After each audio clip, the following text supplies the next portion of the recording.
Shalom, sahabat kasih Tuhan kita Yesus Kristus.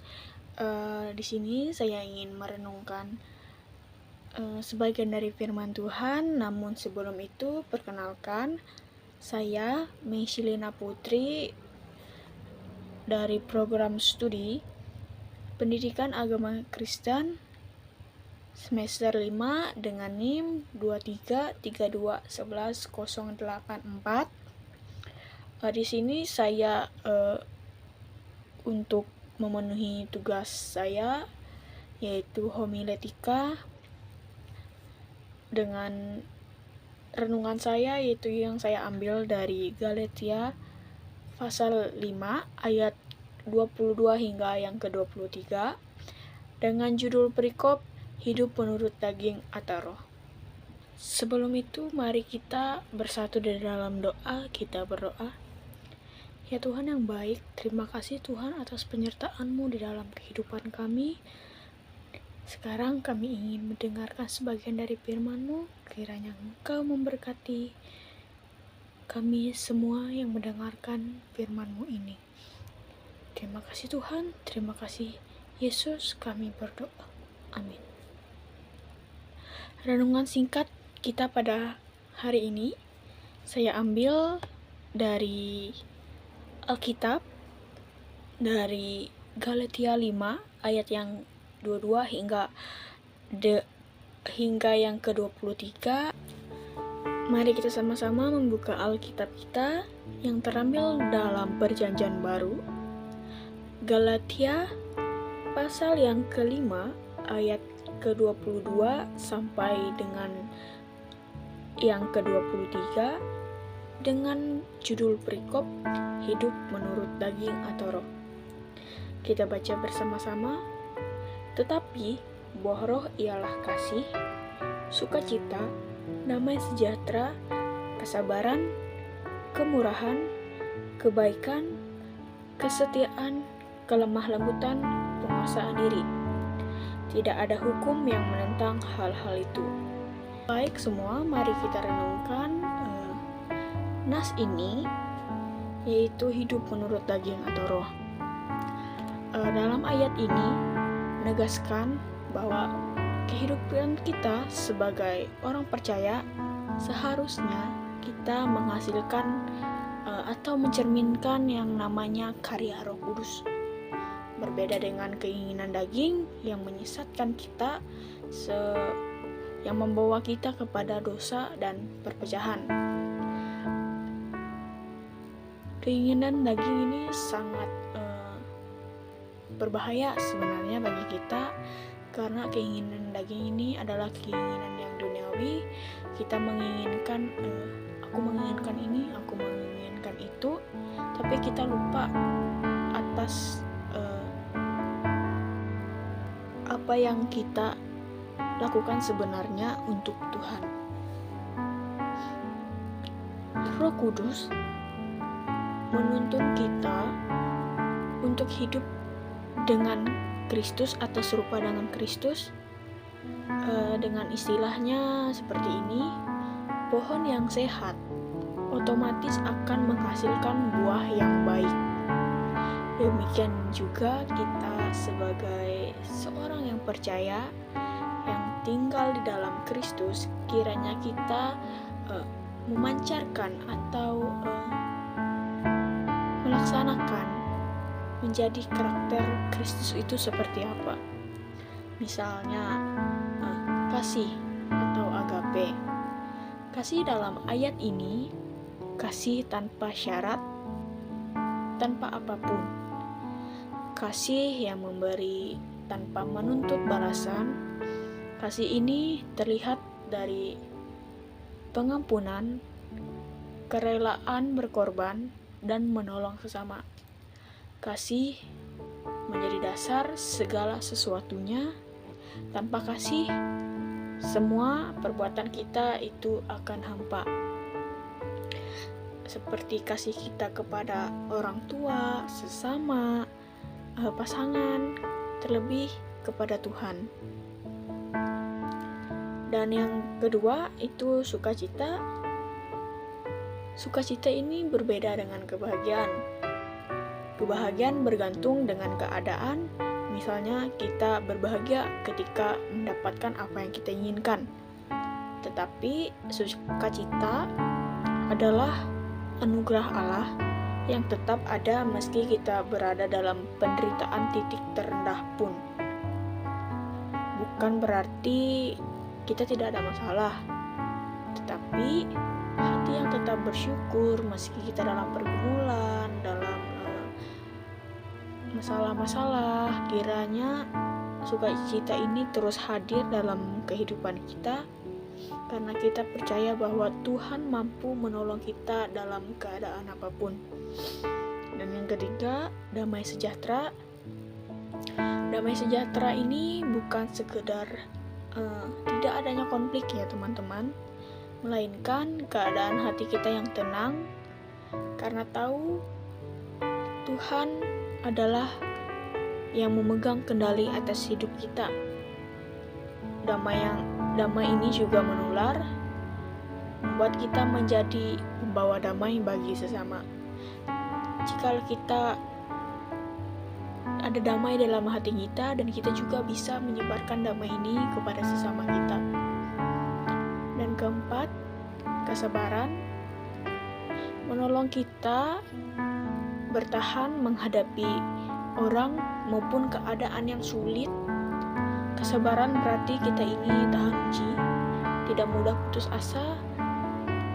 Misalnya ketika kita mendapatkan suatu masalah atau tekanan dari sekeliling kita, Tuhan ini menguji kita apakah kita mampu, apakah kita dapat sabar menghadapi ujian ini, karena Tuhan menguji kita tidak mungkin luar dari batas kemampuan kita sendiri. Terlebih juga Tuhan sabar terhadap kita, maka kita pun dipanggil untuk sabar terhadap sesama kita. Dan yang kelima yaitu kemurahan. Kemurahan adalah sikap hati yang penuh belas kasih kepada orang yang lemah, miskin atau menderita. Orang yang murah hati tidak hidup untuk dirinya sendiri, melainkan berbagi berkat kepada sesamanya tanpa pamrih, tanpa meminta sedikit pun dari kita yang membantu orang yang dalam penderitaan. Itu adalah kemurahan. Dan yang keenam, kebaikan. Kebaikan ini bukan hanya niat baik, melainkan tindakan nyata yang membawa manfaat. Misalnya Yesus berkeliling sambil berbuat baik kepada sesamanya tanpa memandang latar belakang siapa yang dia bantu atau dia tolong. Dan kita mencontohkan atau kita dipanggil mengikuti teladan Yesus, terlihat dari sikapnya yang menolong tanpa pamrih. Hal itu mencerminkan hati Kristus yang penuh belas kasih kepada sesama. Kesetiaan, berbicara tentang kesetiaan, apakah kita setia kepada Tuhan? Berbicara dengan konsistensi kita dalam iman, pelayanan, dan relasi dengan sesama. Kesetiaan adalah tetap teguh dalam iman. Misalnya ketika kita tertarik kepada pasangan yang berbeda agama, apakah di situ kita diuji? Apakah kita mengikut dia atau kita tetap setia kepada Tuhan? Dan kesetiaan adalah tetap teguh dalam iman, janji dan tanggung jawab kita kepada Tuhan. Di situ kita diuji, meski ada berbagai tantangan. Dan Allah setia pada janjinya, dan kita dipanggil untuk mencerminkan kesetiaan itu dalam relasi, pelayanan, maupun pekerjaan kita. Yang kedelapan, kelemah lembutan. Kelemah lembutan adalah kekuatan yang dikendalikan oleh diri kita sendiri. Orang yang lembut tidak mudah marah atau melukai orang lain sesamanya, melainkan membangun dengan kasih. Kelemah lembutan bukan berarti kita lemah, melainkan kekuatan yang dikendalikan dalam diri kita, sehingga kita tidak membalas kejahatan dengan kejahatan, melainkan membalas kejahatan dengan kelemah lembutan. Penguasaan diri. Penguasaan diri berarti kita mampu mengendalikan apa yang ada dalam diri kita ini, baik emosi, keinginan daging. Dalam dunia yang penuh godaan ini, kita mampu menguasai diri kita. Misalnya kita duduk di dalam suatu jabatan, misalnya kan, terus ada uang nih di depan mata kita, apakah kita mengambilnya atau tidak? Itu bentuk dari penguasaan diri dalam diri kita. Penguasaan diri ini adalah kemampuan kita untuk menahan diri dari berbagai godaan. Karena hidup kita dipimpin oleh Roh Kudus, makanya kita mampu menguasai diri kita. Dan terakhir, hidup yang menghasilkan buah roh adalah bukti nyata bahwa kita benar-benar berjalan di dalam Kristus, bersama Kristus. Kita mampu. Buah itu tidak muncul karena usaha manusia semata, melainkan karena kita membiarkan Roh bekerja dalam kehidupan kita dan mengubah hati kita. Jika kita tidak mau berubah, maka kita tidak akan menjadi orang yang baik dan kita tidak dapat mencerminkan seperti Kristus. Dan juga orang yang berjalan dalam Roh tidak lagi dikuasai oleh daging atau hal-hal duniawi, melainkan dipimpin oleh kasih, damai, dan penguasaan diri. Dan juga Paulus menutup kalimat, tidak ada hukum yang menentang hal-hal itu. Artinya, hidup yang menghasilkan buah roh melampaui hukum Taurat karena kasih adalah penggenapan hukum itu. Refleksi kita, mari kita bertanya pada diri kita sendiri, apakah hidup kita ini menghasilkan buah roh? Apakah keluarga, teman, atau orang-orang sekitar kita bisa merasakan kasih, damai, dan sukacita? Dan aplikasinya dalam kehidupan kita sehari-hari, misalnya di rumah, kasih dan kesabaran dalam hubungan kita dengan keluarga, di tempat kerja atau sekolah, lingkungan sekitar. Apakah kita setia menanamkan kebaikan atau menerapkan penguasaan diri?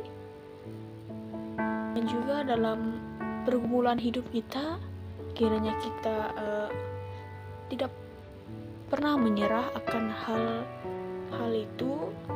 Kiranya kita menerapkan sukacita, damai, sejahtera yang menjadi sumber kekuatan kita, karena kita tahu Tuhan menolong kita, Tuhan tidak meninggalkan kita sedetik pun.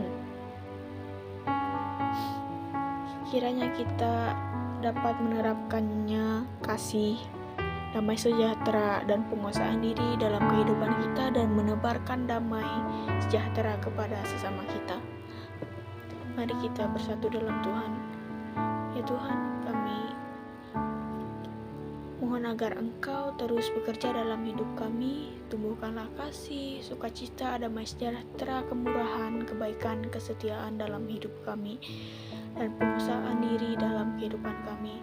Kiranya jadikanlah hidup kami ini sebagai saksi nyata dalam Engkau Tuhan, dan menjadi berkat bagi banyak orang.